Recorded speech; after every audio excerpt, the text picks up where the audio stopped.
Hello and welcome to the TRUUMAN Podcast, the podcast designed to create a generation of self-defined men.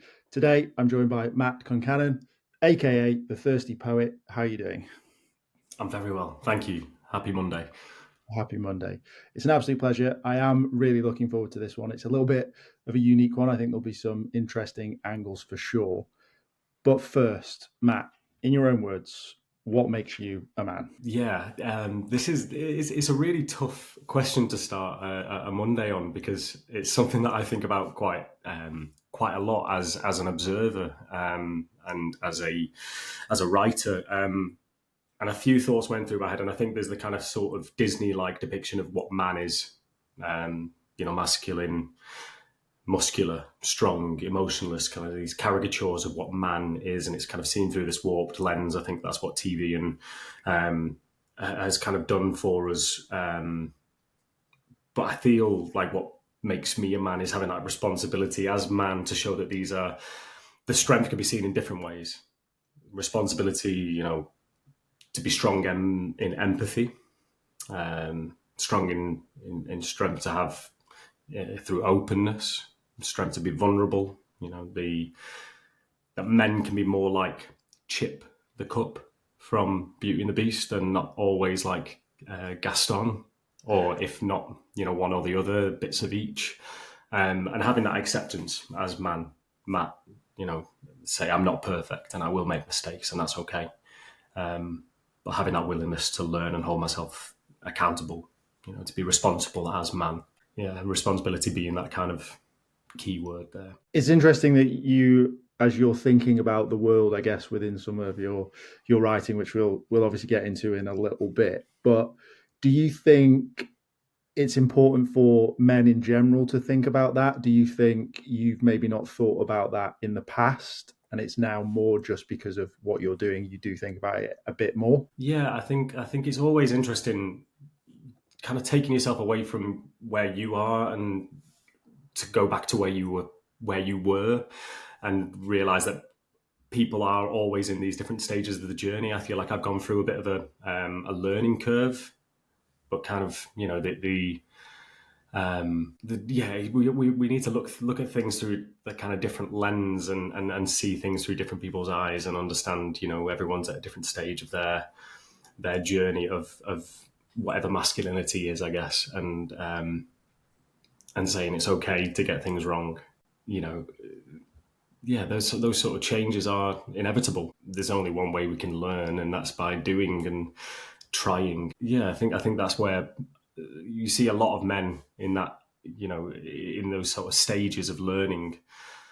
I do find it quite interesting, and that's why, as an observer, it's really interesting to see, 5-6 years ago when I first started writing, the kind of observations I was taking then, and then now, as time's gone on, new sort of stories that are opening up doors and what people are listening to, what people are watching, what people are, still watching, despite it having kind of, certain negative kind of walls there in front of people. And I just think the journey of people is so interesting, and some of the connections I've made in that regard as well. When you sort of took that first step into writing, and I guess I'll draw a bit of a parallel to doing this as well, right? There was you were no good at it. I was no good at podcasting. I hope I'm better than I am now, than I was at the beginning, right? But do you feel that men or maybe even young boys, I guess, have a fear of failure? Yeah, I mean, this is a massive thing for me. So I trained as an actor, and I only started writing back in 2019. Kind of spoken word poetry, what I thought was spoken word and poetry, and that kind of fear. I always had a fear of rejection, so whether I would get things right, it kind of always weighed over me of not wanting to say the wrong thing. But what is wrong is wrong to me. Didn't help being an actor, getting things wrong in that way, or the fear of rejection as an actor. But these kind of things, led into relationships and not just work-based failures. So I think there is a responsibility massively for, to have acceptance of those things that we get wrong.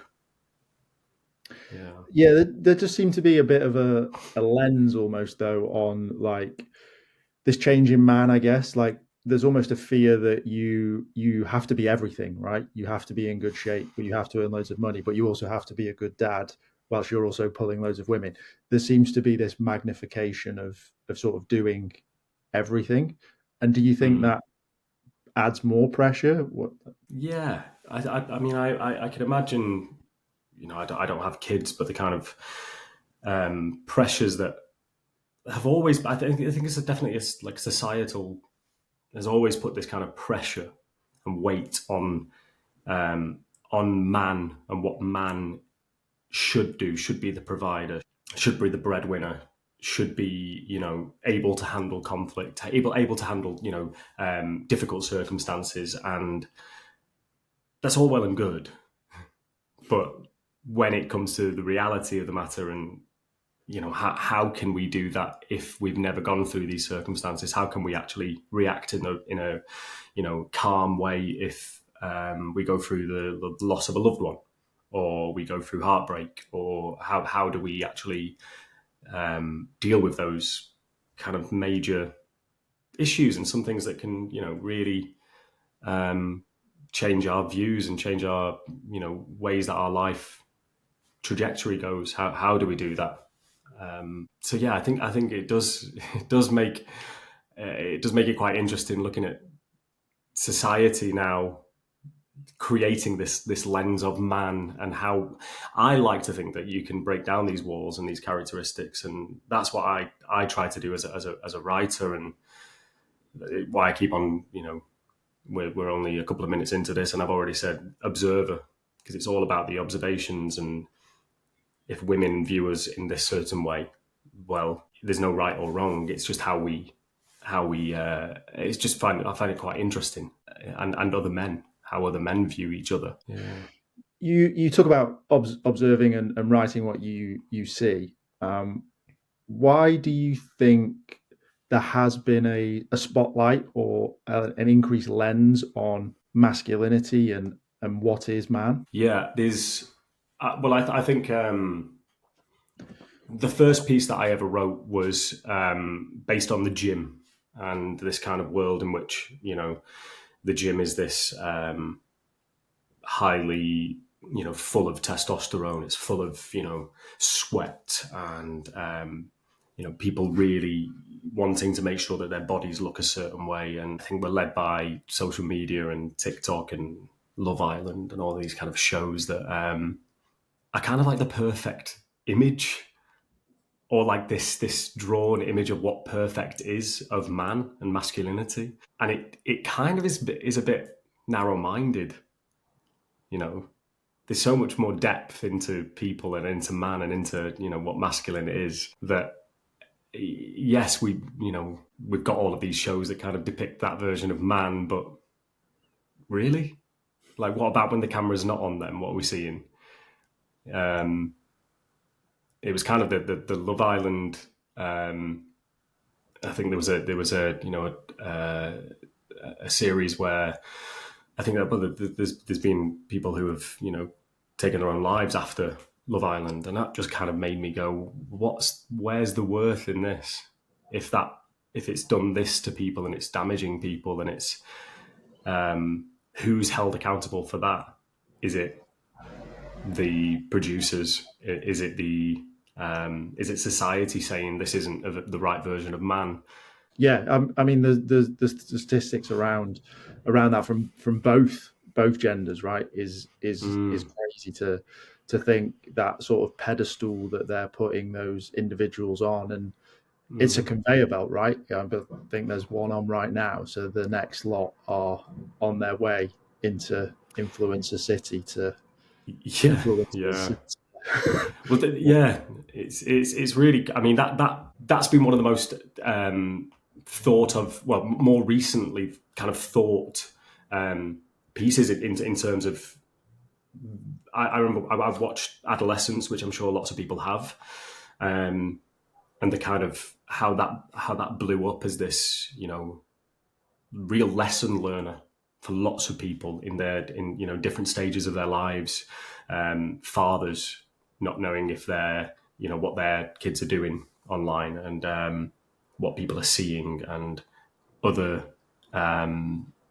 other children or other kids in that instance, trying to trying to be like everyone else, or trying to understand what everyone else is doing. And yeah, that kind of stemmed a more recent piece of mine, which I just found it all really interesting, those kind of observations, but from different points of view and through different lenses. And you say about influencers there, and everyone wants to be an influencer now. Yeah. Which, okay, what are we actually influencing? Are we influencing positivity? Are we influencing, there was a podcast that came on, and the guy said something, and it was immediately vetoed as just from saying something that someone will listen to, and they'll hear something and go, okay, cool, I'll do that. That sounds right. And you're like, where's the positive aspect of this? Yeah. Which is why everything that I do is kind of questions. It's not the right answer, it's questions. I think that's so important. I think that's why I asked the question, right? What makes you a man? I think asking yourself questions is something that a lot of boys and men, boys in men's bodies, as well as I like to refer to them, they don't ask them. Yeah. And I was personal experience. I came to that realization. I was sat and I went, well, what is a man? Like, I'm 30 and I've failed at this and I've failed at that, and yeah, you know what? And it's an interesting space for sure. Do you see culture trying to push back on this manly approach, or do you think culture is trying to soften? There's kind of a nice hybrid between the two there. I think it'd be nice to have this kind of softened version of man that has always been perceived as this hard masculinity that becomes a bit toxic, but then also the kind of, well, maybe it's hardening down on that kind of way in which people are perceived.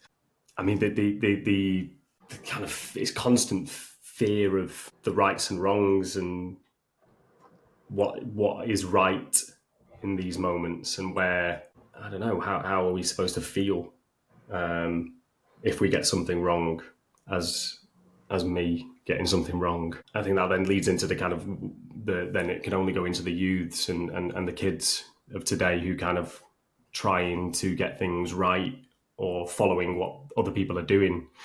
So maybe there's a hard and softness that work that can go hand in hand. Softness in, I don't know, softness in the way that we share and we open and we become more vulnerable, and that's not a bad thing.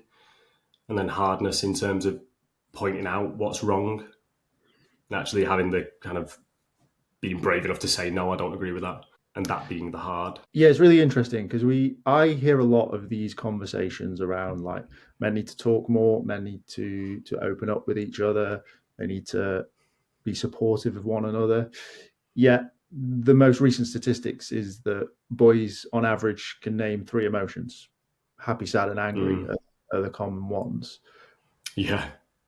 How did you find it to start opening up? What was your sort of experience with that? Well, it's funny because I've literally just looked at this. I remember I ordered something off online the other day, and it's possibly the least in terms of masculine thing that someone can just have in a frame in their house, but it says it's okay to feel your feelings. And it says happiness, sadness, anger, disgust, fear, surprise. And it's just this little poster that has those sort of things in it. I don't even know what was going through my head when I ordered it, but it's just interesting you saying that, and some kids now can only feel these emotions, and you go, where are they? Why those emotions? Why can they only name those feelings? Where are the others? And that's a little bit worrying, really, in terms of when I was first kind of observing and starting to write, I felt like I was being quite open and vulnerable. I was terrified to share my first poem that I'd written because I didn't know what it was. I didn't know what it was doing. I didn't know what the point of it was, because it wasn't like there was an answer to it. It wasn't like there was, it wasn't statistic based. It wasn't science. It was Matt's rambling thoughts and his brain just kind of pouring out these thoughts, and that instantly is vulnerable and instantly terrifying. And I was scared and like angry if people responded to it in the wrong way, and then overjoyed if someone responded to it in like you've really helped me there. And I remember getting messages off people saying like, thank you so much, that really helped me come to terms with things. I remember getting an email from a guy in New Zealand doing a podcast called Man Bits, and I'd just written this thing, and it wasn't for anything apart from just to put those thoughts down on a piece of paper. And then you're doing a podcast with someone talking about the similar sort of thing to you know what you do, Lewis, of talking about man and what makes man. And this is the first time I'd kind of thought about it, because I didn't think that's what I was writing about. I wasn't doing anything with a purpose or a goal in mind. It was just, that's what I'm just writing. Yeah, I don't know. I've always been quite open and vulnerable and had a lot of empathy. And I think that's when, I say about failure coming in and rejection, having these kind of major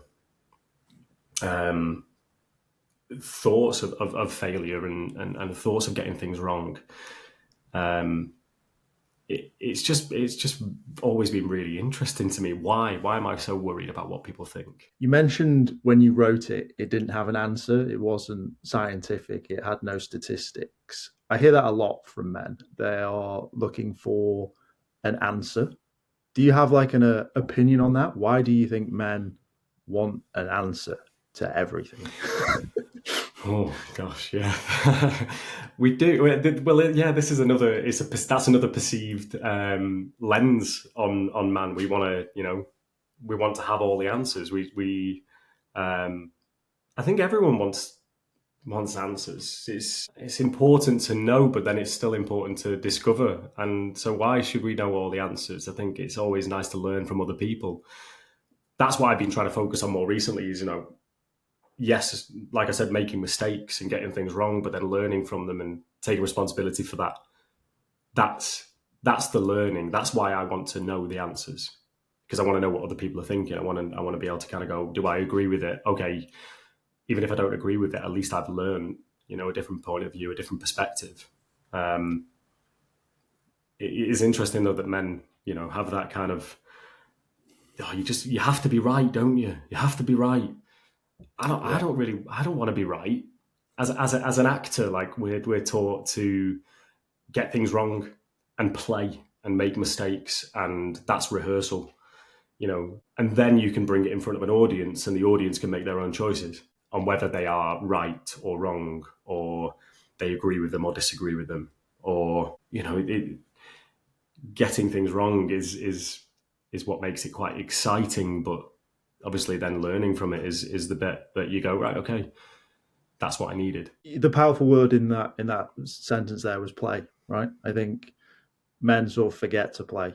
We get quite competitive with sport, and that's arguably our play. So it might be trying to hit a PR in the gym, or beat your friend at golf or squash or paddle, whatever the game may be. It's not really, should I try that shot? Or maybe not, because I'll lose. But it's so freeing, right? Once you can sort of allow yourself to almost just breathe, right? Yeah. It is. I think that's maybe how I felt when I first started writing. I could breathe after it. My brain has got kind of these. It's every thought in at once. It goes. I don't know. It's like an absolute mess inside there. When they said don't use brainstorm, don't use the term brainstorm anymore in school. I'm like, well, no, because my brain is literally like thunder and lightning and rain just going absolutely haywire in there. And it'll because there's one thought and then another thought and another thought and another thought and another thought and another thought. And it just needed to stop.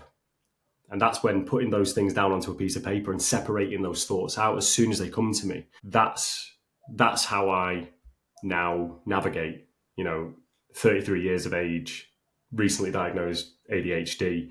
It all makes a bit more sense now with those internal thoughts and going, right, okay, now I can place these thoughts down, ask those questions, say my point of view or another person's point of view based on observations, and, not let everything just spiral. I have a few friends who've also recently or long-term been diagnosed with ADHD, and one of the common sentences that I hear is, it's really freeing to know that I have it.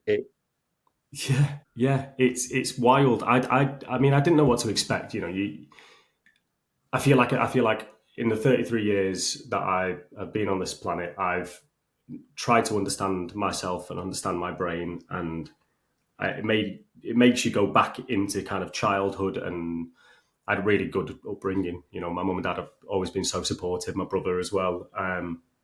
And it made me look into kind of school and how I was in school, and being a bit of a dick in school kind of made a bit more sense now. And I'm not saying it's given me a free pass to make those mistakes, but I've wanted to educate myself on myself for so long and why I make mistakes and taking that responsibility. And I finally feel like I can take the responsibility for the way that my brain works and the thoughts that I have. And it's freeing.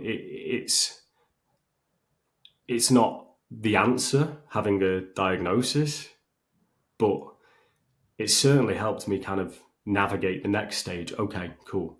Now I can lean into this in a different light and go, let's try something a bit different, or what works for me now. And that's all I think I wanted from it. Yeah, I think a lot of men will live with it because they fear doctors and don't want to be tarnished. But again, I've heard countless people say that it's useful to know you can do the next thing and try new things.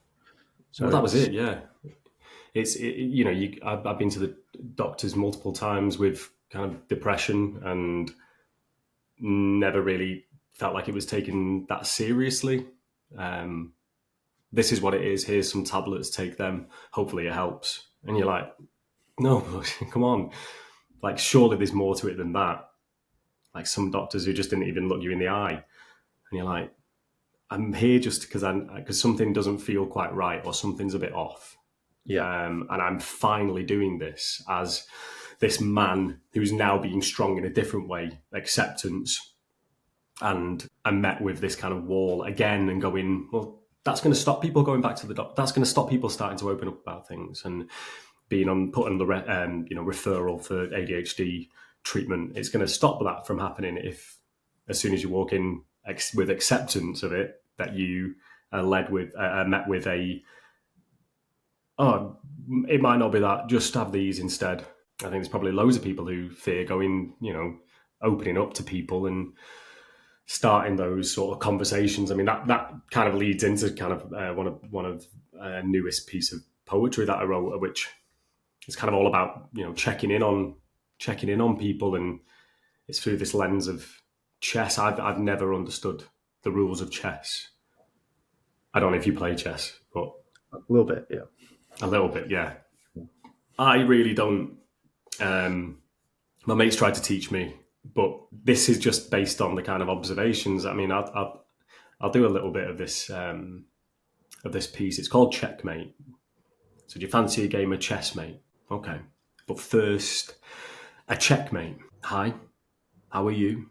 How's your day? How's your life? Talk to me about the way you feel. Are you all right? Yeah, feels like a big question, but trust it's harder to hide it. See, I'd like to open up your brain and see what's going on inside it, but not in a Hannibal Lecter way. No, I don't want to get all psycho. I just want to check to see, my friend, are you really doing all right, though? because you've been avoiding all my texts and my calls just don't connect. And every time I try to invite you out, I just don't know what to expect. My mum saw you just the other day. She said, you look like you've never slept. And yes, you've told me that you're fine before, but I've taken time to reflect. I'm not saying I don't believe you, because at times I know you are. But there's a fine line between you're fine today and the fine I know you. Like chess, it's hard to understand, and I don't want to be incorrect. I'm just trying to work out what's happening, because I'm starting to suspect that you're playing a difficult game. So now I know it's time I checked. Call this my gambit advantage. I move to you. I can't neglect, mate, because I can't imagine losing you. You're the king we need to protect, mate. Look, it's all right if you're not feeling up to it. And it's okay if you don't want to go, but what's not okay is you keeping it quiet, thinking I don't want to know. So I'm asking now in confidence. I'm asking now because I love you. We can get you out of this stalemate game together and rise above them. Relax the rules and share the burden. I'll carry some of the stress weight. Help me understand what is going on and teach me some of your tech, mate. And I'll listen to you. And I hear you. And share with you or just spectate so your game isn't over too soon before I can even checkmate. Make your move. And tell me you're struggling, or tell me to fuck off and go, or tell me that you need some help today, and wherever you need me, I'll go. There's no rules in our game of chess, mate. Our pawns and pieces can move slow. There's no need for resignation, another name added to name unknown. I just want to do what I can to help, because if I'm honest, I'm struggling too. If I'm honest, I'll do what I can for you, hoping helping you can help me too. So, checkmate. Are you okay, mate? Amazing. Wow, so much to sort of unpick. I think one line that really hit home for me was "Let's break the rules, mate." What What's your thoughts on that? Yeah, I think that it's another one of these kind of men don't do this, men don't do that, men don't do these things. What about if we did? You know, is that breaking of the stigma that surrounds these, rules. Well, the rules are made to be broken is a whole thing. But in terms of this sort of talk of vulnerability and openness, if you feel like you can't, if you're not being open because there's these rules in place, that the man rules of not being open, then break those walls down and break those rules. And this is what I mean. I never understood chess, but put a chessboard in front of me, I'll surely learn how to play. And I might get it wrong, and I might not know the rules, and I might forget them the next time we come back to playing it. But at least I've opened and given myself to it in a certain way.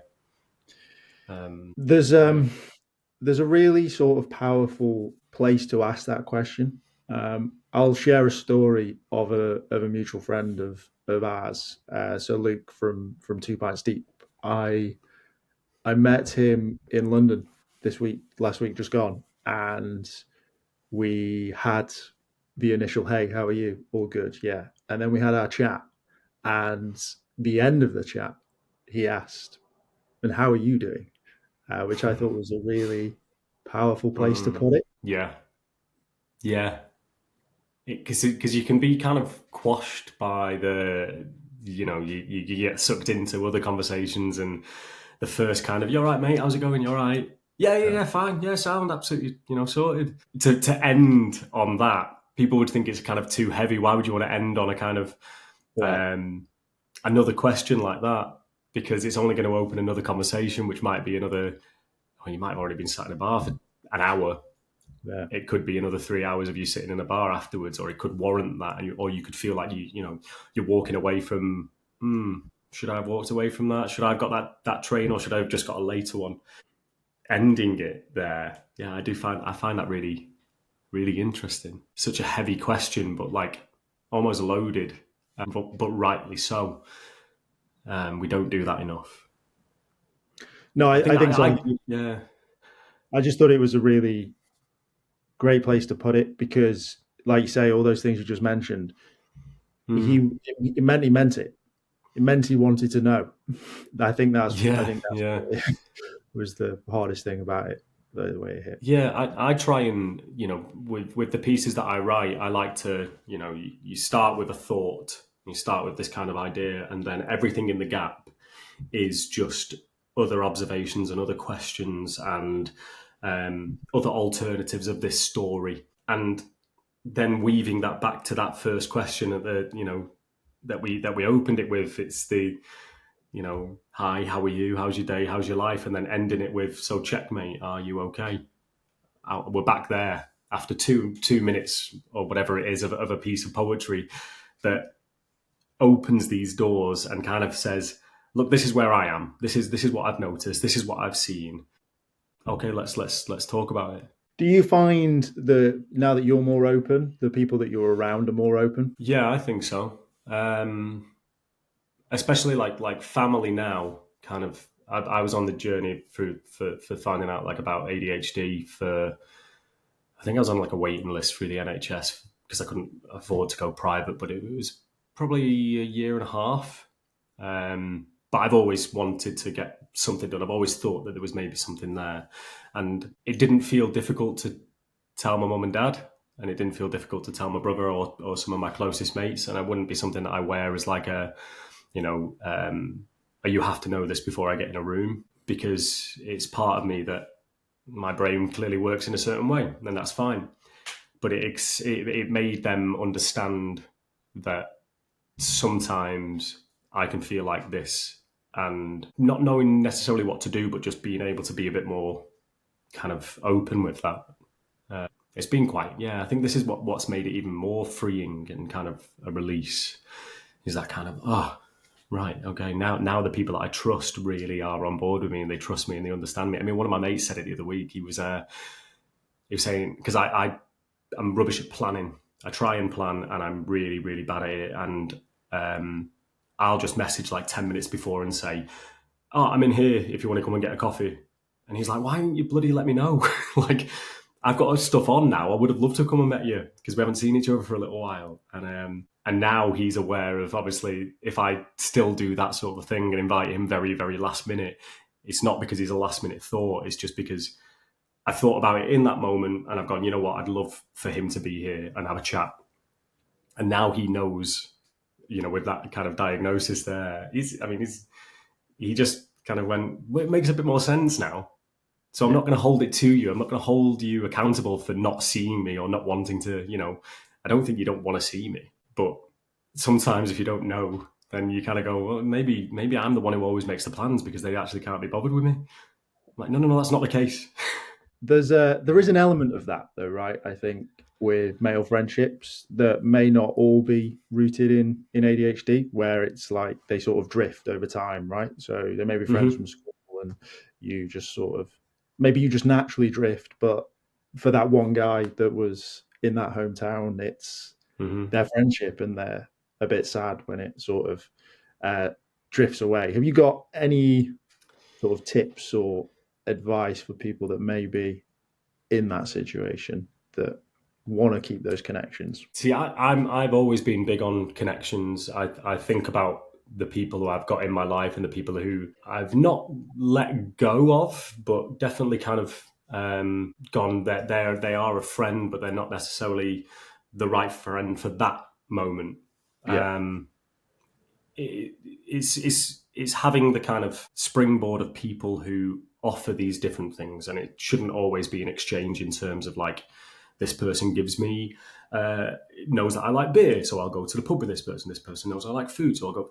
But it's everyone offers something different, whether it's a different piece of advice, whether it's a different piece of the puzzle that is kind of going on. Some people are more the fun people who do the things, and everyone offers these different characteristics. So it's important to keep those. And if that feels like there is a drift because you feel like you're not going to that person, it might be because that's where you are at your life, that you need the other people a little bit more. And then you can go back to that person who offers you something different and be like, just letting you know, this is why we maybe haven't seen each other, is because I've been feeling like this, or I've been going through this journey, and that's what I've needed to deal with. Not necessarily without you, but it's more important to be able to come back to you once I've understood myself and understood the things that I need. And that's just part of the journey. That's part of the challenge of education on yourself, learning about yourself. I think I like to say that the men should be more more selfish. And I think, I mean that sincerely. I don't mean it as a be a knob, but in a way that a lot of people sort of stop making friends or stop trying. It may be an introverted sort of thing, or it may be an anxiety thing. I'm not too sure where it sort of stems from. I mean, I struggle with it myself to go to new places and networking. All these things are scary for me, right? But Yeah. I do this. I've met 75 plus men who want to talk about this, which is powerful, right? And you can do that on a smaller scale in that way. And I think there's an element of that exploration, and to go all the way back to the beginning, that play and that ability to fail is really important when it comes to male on male relationships as well. Absolutely. I feel like I've been able to connect with more people more recently than ever before. I think maybe you hold on to something that it was. So the friends from the kind of past, some that I'm, still, they're still my closest friends, but you do feel that there is a sort of change there. But I'm the same in terms of, I go and do these events, or I go and I meet people like yourself, or I meet people like, Luke, who's gone through his own journey from, doing the 2 pints deep stuff. But teaching and education and going into schools and working with, kids. I'm going to be working, around Salford with an amazing company called Art with Heart, who will be, discovering the kind of Salford story. I'm very much home rooted, but what is Salford to them, and what does it mean to them? I get to work with, with these people who will have similar sort of connection with, and will find some sort of common ground, but their journeys might just be a little bit different. And it doesn't mean that it's wrong or right. It's just the kind of beauty on it, really, is learning from people and connecting, constantly thinking about connection. I think so. I think it's something that maybe that 2019 period of the world has either pushed people down into away from it, or really ignited a fire for people to try and find it again in whatever way they can. Well, that's where the Thirsty Poet came from. So I bought I'd started writing back in 2019, and then COVID hit, and I bought a VW camper van and turned it into a coffee shop and bar. And I had it in Salford, in Boothstown, and people came down, and some people, it might have been their only interaction in the day because lockdown was in place. And if I could be that tiny little, hi, you're right, how's it going? Coffee, yeah, sweet. It's the perfect place to have those sort of conversations over a coffee. And that was where the Thirsty Poet was born. That's the thirsty element, is the coffee and the drinks and the cakes and all of these sort of, but it's also the thirst for knowledge and thirst for connection. As I constantly long for, is kind of the connection and finding these similarities between people. Yeah. You mentioned that you're sort of going into schools. I imagine that's going to be sort of mixed groups. But do you have any sort of fears or outlooks for sort of boys sort of growing up in this world? Yeah, I think there's certain groups that I've worked with in the past where, as soon as you say poet to someone, or poem or poetry, they all go into the la-di-da love poems, and a lot of lads would think, well, that's not for me. That's not for me. I can't. No, I'm not doing that. I'm going to turn myself into this like masculine lad. But most rappers are poets. Yeah. So the people that you're listening to on the radio, or the people who might be saying some offensive or some maybe less PG things than I do, they're they're writers. They're writing from a place of the heart, and that's what I try and encourage with a lot of the school groups. I work with I've worked with schools that have got that are really diverse, and I find that incredible. And sometimes the best, it might be working with a class of 50 kids, and it might just be that one kid who started by being an absolute dick, and then turns around and actually goes and writes one profound word or shares one profound thing. And I go, got him. He's on my side now. That's fine.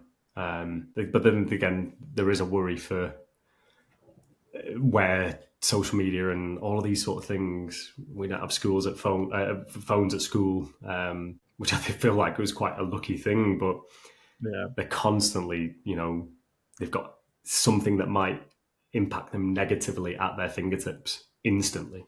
So I'm just there to open up that for an hour long class. Just say, right, okay, sweet, let's talk about this. I mean, another piece that I wrote, I worry for the kids. Influenced by influencers and TikTok trends, consuming toxic podcasts by toxic men. They're seeing content on the internet they're too young to consent, senselessly streaming sex sleepers through an OnlyFans lens, thinking that's how all women are. But it's all made up, pretend he's at loose ends, needs a release, so logs on and offends. Parents unaware downstairs of the dark messages they send. You can't comprehend, learn behaviours that'll make your hairs stand on end. I worry for the kids. Skipping school again, filming hate crimes, joining race riots, fueling far rights claimed as patriots, erasing every fight we've fought for freedom. Kids will learn what they are taught. I've seen them follow guys who've redesigned this new world, Tate of mind. I worry for the kids. The creatives at heart, the ones who see life having art in their hearts, the one who film trends they don't agree with from the start to gain likes and friends and to feel socially apart. Filtering out common flaws, creating eating disorders, eating uncensored content, vomiting out senseless orders. It is hard to digest, harder to stomach it. Brainwashing out life and the socials are numbing it, drip feeding X and IG as you finger and thumb at it, but the need is for more. So dark web, you are running it, a tangle of content caught up and you're stuck in it. Things no one should see and you are becoming it. I worry for the kids. We're trying to keep alive like they're Tamagotchis, but we've to save them from knives. Who's their role model? Who cares? Who do they have to look up to behind the balaclavas and bikes? Who can they actually talk to? How many more horror nightmares do kids have to succumb to? Is the pressure so strong that children are concealing weapons? Can we right all the wrongs that change family lives in a second? I don't want to have to worry anymore for the kids. I want to know they'll be fine, that society will change and refine, that things will get better and relieve all the pressure, that families can sleep well knowing there's no way to access or see things they don't want to that will harm or upset or teach them the wrong lessons, so kids can grow up to become who their kids can look up to. Role models, a successor, fighting to keep all children safe, offline, together. Kind of lends itself into that kind of narrative of do I worry about these kids that I'm teaching in school? Yeah. Constantly have that kind of those thoughts, but you don't know what anyone's backstory is. This is the thing. You're working with kids in schools. You don't know where they're going back to, or how home life is, or are they their friends bad role models? It is tough, that side of things, whether what family life looks like. You're a fleeting presence for a lot of them. I do a little bit of work in schools also, and it feels like you're spending the first 45 minutes gaining their trust, and then you're trying to scrap everything. Yeah, you're gone. Yeah. So it's a fine balance for sure. I really want to come back to the word observation. I think it's something that's really, really powerful, and I think we talk about this lens of world through social and what boys and girls have access to, but you like say it's almost a drug within that spoken word there. But do you think a part of observation is questioning? Because I feel that it's a consumption, like you say, a drug. How do we tweak and change from consumption to critical thinking? Yeah, I mean, it's always been questions for me. Always, everything started with a question, and I'm not saying that there's a right or wrong to these questions. I just think people are interested, and I think people do it all the time, don't they? They'll be sat on a train and they'll make a story about someone, or they'll see a couple sat on a bench and they'll be like, I wonder if they're on a first date. I wonder if they're this, and this. And I do think that's the kind of, they're the questions to start with that then only open up other doors to deeper questions. Anyone can do that. You know what I mean? Anyone can can do what I have done with voicing these things. Everyone thinks these thoughts. It's just being kind of, I'm not saying I'm really brave, but I was brave to share that first poem that I ever wrote. It was all about critical thinking and then delving deeper into the kind of research into what these thoughts are. Or, you know, when I'm writing a piece, I don't just write it from my point of view, but I look into newspaper articles and I look into what I've listened to on the news or stories that I've heard other people tell me, and I always use those as a kind of next catalyst to the next stage of a conversation. So yeah, it's all goes. There's kind of like a cycle of constant questions that hopefully spur some form of answers. But if they don't, that's okay. At least it's just opened up something. Yeah. I think there is no answer, right, to a lot of this. I think it's just a constant exploration. I think the dangerous side is that there is already answers and people are trying to latch onto those rather than the fun side, the play side, you've called it, which is, yeah. Play is something that I will always take into everything I do. I'll take it into friendships, I'll take it into relationships, I'll take it into work.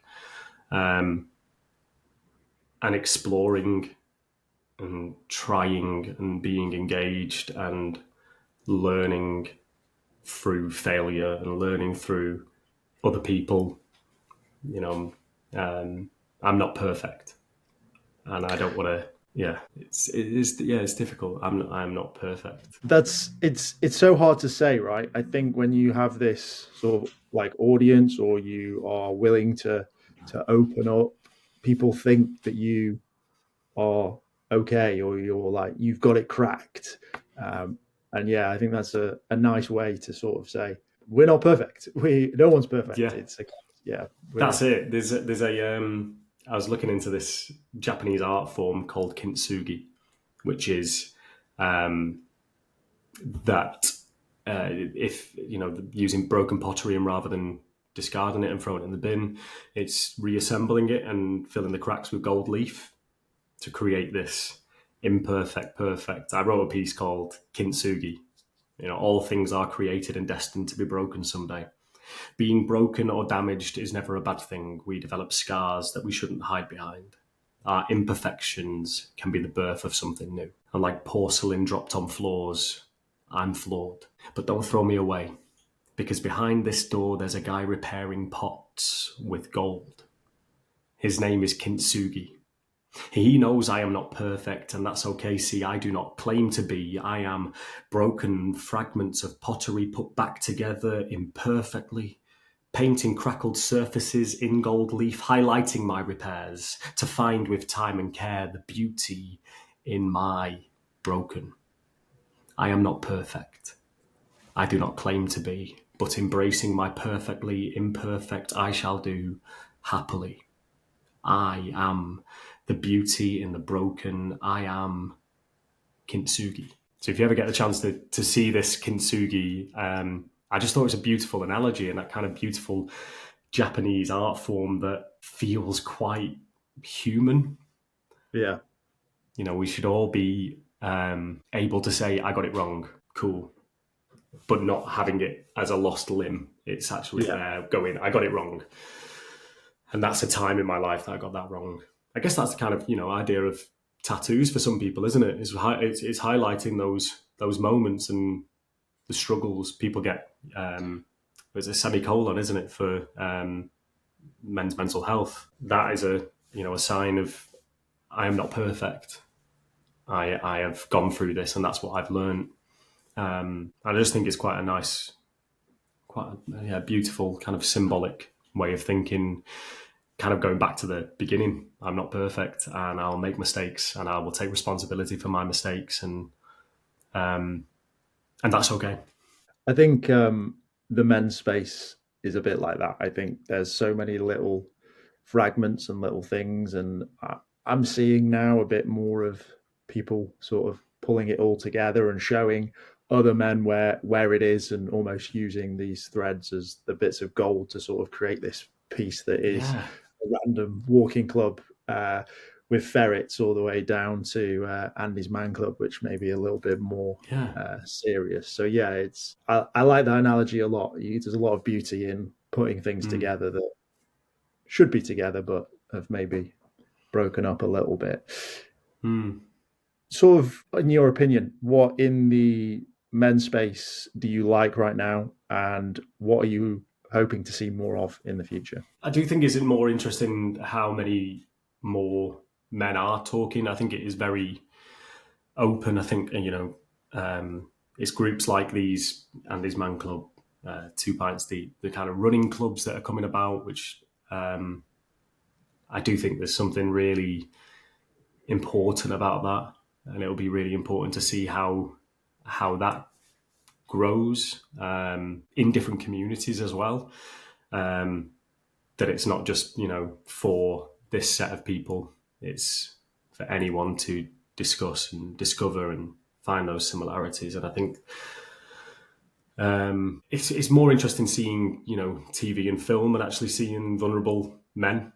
I remember watching All of Us Strangers, the Andrew Scott and Paul Mescal film, and being like, there's two men just crying at each other. And I've never felt more connected in that way. I mean, I bloody cry when two lads hug in films, even if they're like brothers or best mates or son and dad. And you see two men like need that hug. Like, Jesus, hug your friends, like hug them. And even if you can't see them all the time, try and find that connection, even if it is something as small as sending something that made you think of them on Instagram as a reel, or there's a lot of negatives on there, but there might be something that comes up that you're like, that's quite you. I actually thought about you while I was doom scrolling for an hour. Finding that kind of positive in the negatives of social media, I guess. And just having that kind of feeling like there is a space for men to talk. That's what I hope to see more of. More men sharing their stories, and however that is, whether it's in a piece of music, whether it's in a piece of poetry, whether it's in an essay, whether it's, just finding that way in which to tell a story and share their story comfortably. Matt, it's been an absolute pleasure. Thank you so much for performing. It was really good to hear, and I'm sure the listeners enjoyed it. If they want to find out more, where can they find you? And I will leave the final thoughts with yourself. Yeah, so all of my poetry kind of goes on Instagram. I haven't yet branched out into TikTok yet, but the Instagram handle is @thethirstypoet_co. And all of my kind of poetry reels are on there. I'll be doing more live performances across Manchester and hopefully a bit further afield. That'll be kind of where my where people can find me. And I think just that final thought is accepting the beauty in your broken, and accepting that we're not perfect, but we can take responsibility, and we can learn from our stories.